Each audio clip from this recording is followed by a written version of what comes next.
To complement my video where I talked about my favorite visual novels I personally read in 2025, I want to use this video to make a video of visual novels I hope to get translated in 2026. Unlike the video I made last year where I talked about over 10 titles I was pretty confident were getting translated in 2025, this year there are a lot of unknowns, especially since official translation publishers and fan translators these days could be pretty unreliable with release windows. I'm going to try to mostly stick to titles that I think do actually have a good chance of releasing in 2026, but as I implied, no guarantee for any of these. The sequel in name only to Making Lovers, which was originally called Haji Love in Japan, but Dekinai is calling First Blush, is supposedly coming in the early mid-2026 according to their winter 2025 AWA panel. I'm mostly interested in this visual novel because it's by SME, one of my favorite moege companies, and the original Making Lovers is one of my personal favorite moege of all time. That said, based on the reviews I've seen on Edo Gamescape, aka the Japanese VNDB, this seems like a huge possible downgrade from the original Making Lovers. Apparently, First Blush's humor is a lot less over the top, feels more like a Hooksoft title, and the fact that the cast is going full high school kind of ruins the point of the original Making Lovers having mostly adult age characters. The only thing that looks similar is just the whole picking a date spot system. That said, SME generally at least does well enough with the wholesome romance part even in their weaker titles, so I'm looking forward to that and the new heroines at least. Next we have Floral Flowlove, a moege developed by Saga Planets. Saga Planets is one of those companies I've mostly been fine with, but they've never been one of my favorites. I liked Kinkoi enough, but definitely do not think it's close to the top of my favorite moege like it is for some people. I like Hatsuyuki Sakura, but it had some issues that prevented it from being a truly great nakige to me. Everything I've seen from Kakenuke Sparking Youth looked mostly okay at best, so I never got motivated to read it myself. Floral Flowlove seems mostly like Kakenuke in terms of its moege writing style, but it at least has a few things that interest me. There's the fact that one of the main heroines is a childhood friend, the angel heroine premise at least seems mildly amusing, and apparently one of the main heroines is a religion teacher, which is unique.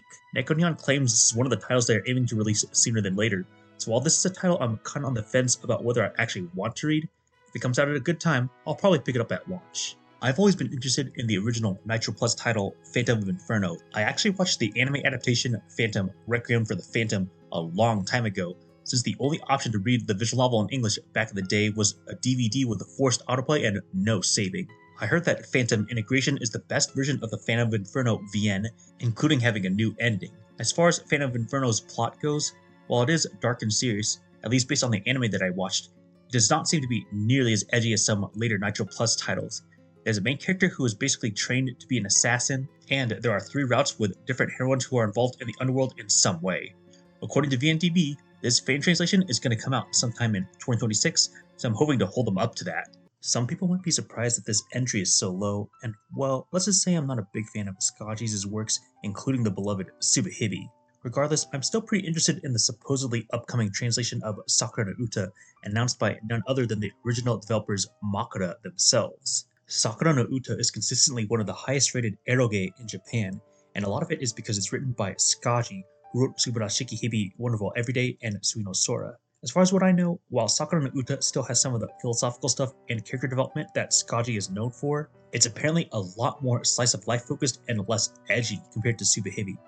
Despite Sakuta being very long, I'm talking 60 plus hours, it tends to get a lot of praise. So I'm curious how something that has this much slice of life is so highly regarded by people who generally like the psychological stuff of other sca-ji titles. The official translation was announced in July of 2025, so I have a hard time believing that it will fully be released by 2026, but I guess you can call this one of the entries on this list that's pure hopium. In 2025, Shirogane announced that they are translating the fandisc of Amanatsu called Amanatsu Plus. This is one of the latest titles developed by Azarashi Soft, generally known for their currently untranslated Amakano series. I read the original Amanatsu when it came out in English, and overall I was admittedly kinda disappointed considering it was by the same writer of many SME titles. Occasionally the humor I like from Yu Hayase can shine through, but sadly I generally found the jokes and most of the characters to not really be that good. That is, except for one character, Kogane.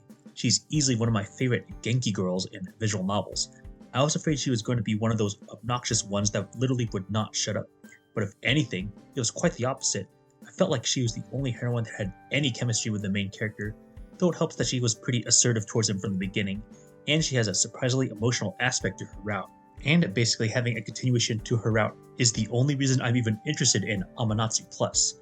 I might go back and read Yashiro's route in the original, even though I thought she was pretty boring for a weird girl, just so I can also read her after story in Plus. That said, it's kind of funny when a fan disc is this high up only because I care about one heroine. That's how much I really like Kogane, and that's why Amanatsu Plus is on the list. Dekinai Watashi ga Kurikaesu, a visual novel developed by Akabe Soft 3, is likely to come out in English in 2026. AKB Soft 3's only translated title as of this point is Inochi no Spare, a relatively short nakige about dealing with someone who's on death's door and coping with it. That said, Dekinai appears to be quite different from Spare, despite being by the same scenario writer.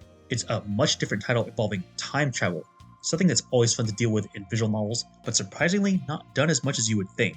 At its core, the theme of Dekinai, at least based on the premise I see on VNDB, is that apparently, despite the protagonist being given a clock that can turn back time, he actually can't fully change the past, which has an interesting subversion of time travel at least. As far as the fan translation goes, I believe the main translator of Shinzo Translations said that the TL is mostly done.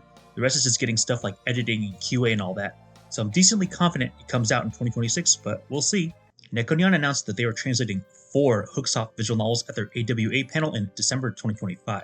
However, of all of them, there's only one title that interests me and actually interests me a lot. Yubisaki Connection, Love at Your Fingertips. This is a pure love story moege that actually has a setting that mirrors modern society, where the main character can date heroines through a dating app, and that leads to wholesome romance.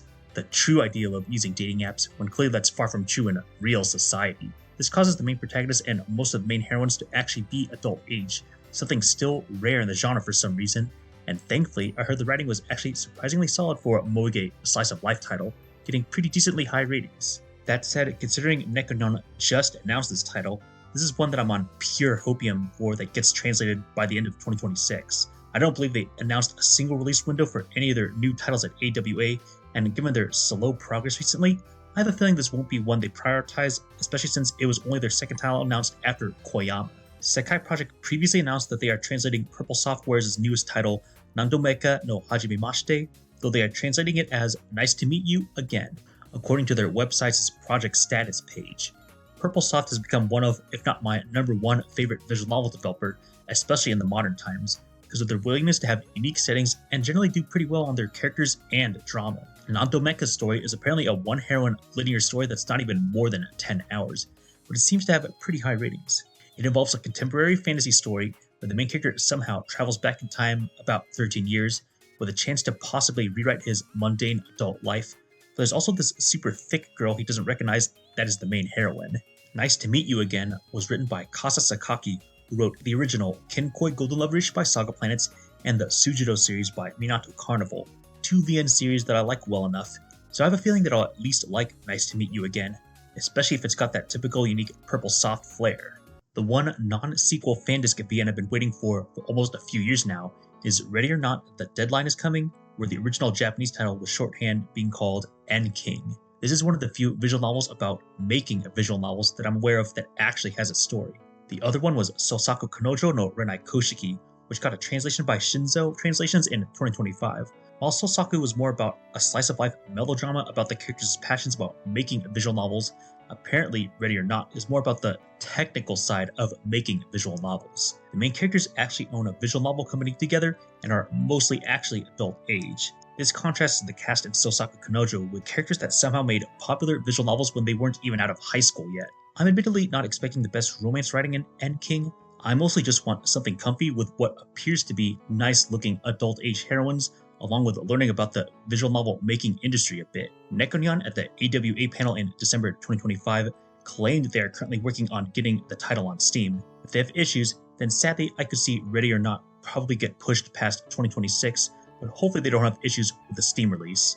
I tried to avoid talking about titles I talked about in last year's video, but I know the main translator, Barry B of Daybreak Translations, has been wanting to finish this title, but he's been putting it off for things like other official translation projects and probably lack of motivation for certain reasons. But he confirmed, supposedly in April this year, we're finally going to get the final mainline Majikoi visual novel translated, Majikoi A+ disc. This more or less acts like a Majikoi A6 and a general finale to the Majikoi series. It mostly consists of a bunch of smaller routes for Aki, Thelma, and Musang for example, but most importantly has a big graduation route that's basically like an Avengers Endgame where every single heroine in the series, possibly even all the male characters, get to fight some killer robots.